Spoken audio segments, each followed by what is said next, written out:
Then he asked a second question. He said, what will a man give in exchange for his soul? And it literally means, the word exchange literally means a business transaction. What business transaction can you make in order for your soul? What business transaction? What business deal is out there where you could sell your soul? What's your soul worth? $1 million? $2 million? $10 million? Is your soul worth a lot of fame or power or a really nice house? Or not having to worry about paying bills, just have enough where you don't have to worry about it? Is that what your soul's worth? What is your soul worth? What business deal can you make in exchange for your soul? That's a great question. You may remember reading in literature class in school an interesting story from Germany in the 16th century called Dr. Faust. Remember that? There were other interpretations of it, adaptations of it. Christopher Marlowe in England wrote his, but the original in Germany, 16th century, here's how the story went.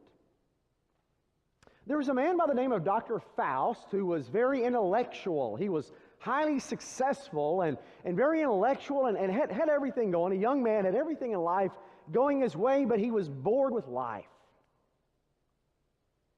And he couldn't find anything to fulfill him.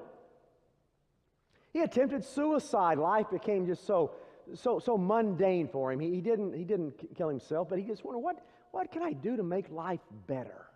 I'm just bored. And all of a sudden, in the story, one of Satan's representatives, Mephistopheles, appeared and said, the devil will make you a deal. He will give you everything in life you want to its fulfillment. Wealth and power and beauty and fame and all the women you want. Money, well, you name it. Yours. But at the end of it, he gets your soul. Dr. Faust thought about it. Well, I don't want to keep living like this. Life is really boring like this. Okay, it's a deal. They shook on it. Mephistopheles left. And they had agreed that for 24 years, the devil said 1 year for every hour of the day, for 24 years, you will have unlimited wealth and power and fame and beauty and women and everything. It's yours. So immediately it all started coming to him. And he loved it. Wow, this was a great deal. This is good. I made a great deal, he said.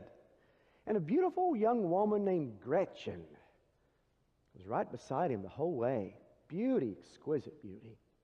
He had money and power and fame and you name it. And he made a great deal, he said. And then as the end of the 24 years got closer, he began to get nervous. He began to get a little anxious. You know, the 24 years they're getting closer and well, I don't know about this. And it got closer, and finally he called Mephistopheles back, and he said, I need to talk. What do you want to talk about?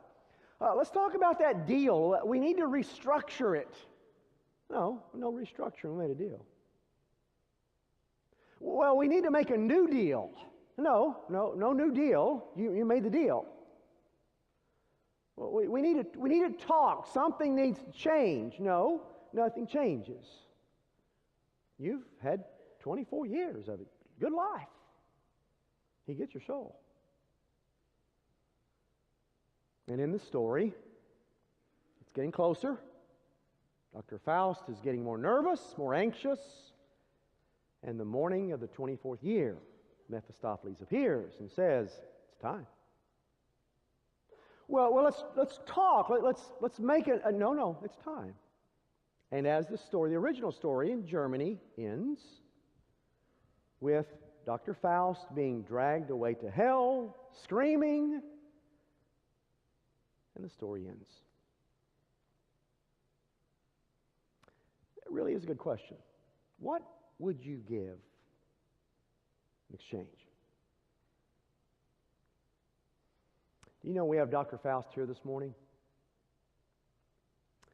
He's sitting out there, working hard as he can, bored with life, or she, bored with life, working as hard to find something, get a new spouse, or get a new house, or get a new car, or get a new makeover, or get something.